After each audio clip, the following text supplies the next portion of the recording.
So Marshall came to us from Manitoba in August, and we were told that he'd had an injury, we thought to his back, in June.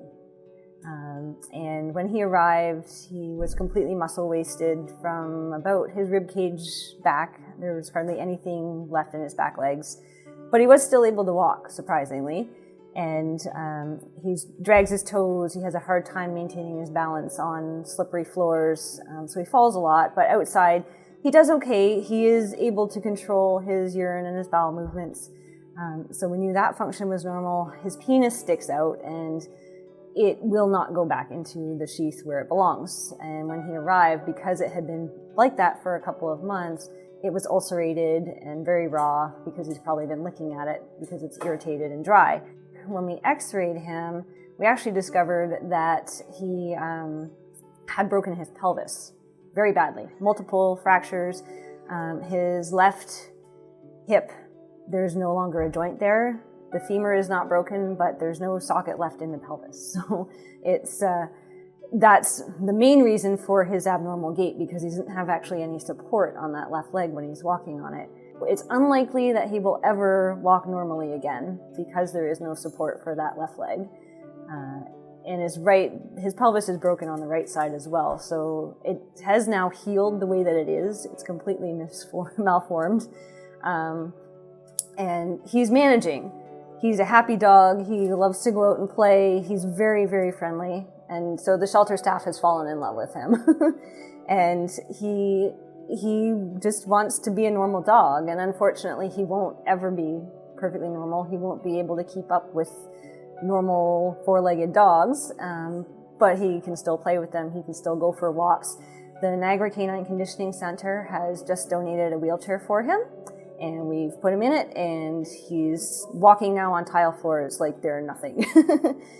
He's working out the kinks because it takes some getting used to with a wheelchair, but he will be able to pee and defecate in the chair.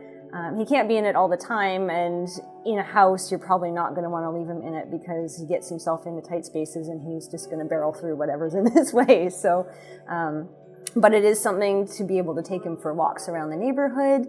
And he does still, because there's also nerve damage to that left leg, he does still drag his toes even in the wheelchair. So it's something that has to be monitored closely, that he's not dragging and actually getting sores from doing that.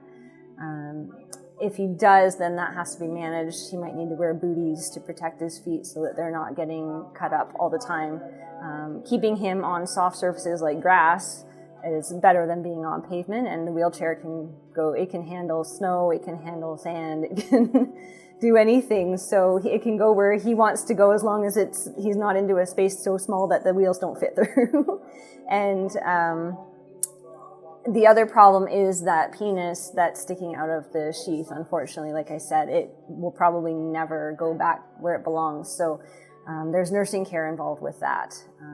I've suggested that we maybe try putting a belly band on him so that it's not exposed directly to air and dirt and all that stuff around the clock. Obviously, it has to come off when he goes to the bathroom, but for the most part, you can leave it on. He does need to have lube or Vaseline applied to the penis twice a day to keep it from getting too dried out. The ulcers have healed because we've been doing that at the shelter, but he's a young dog, and that's something that's probably going to be for life. Hope is knowing that you're not alone.